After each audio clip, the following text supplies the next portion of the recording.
এইটা একটু শেয়ার করতে চাই, লোভ সামলাতে পারছি না, করব। নবী মুসা আলাইহিস সালাম একদিন বক্তব্য দিচ্ছেন।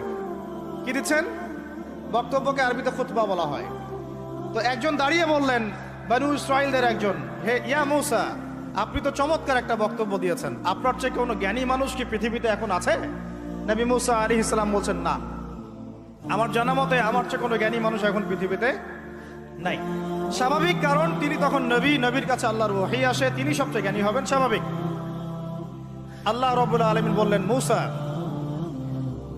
তোমার চাইতেও জ্ঞানী আমার এক বান্দা আছে। বলেন সুবহানাল্লাহ।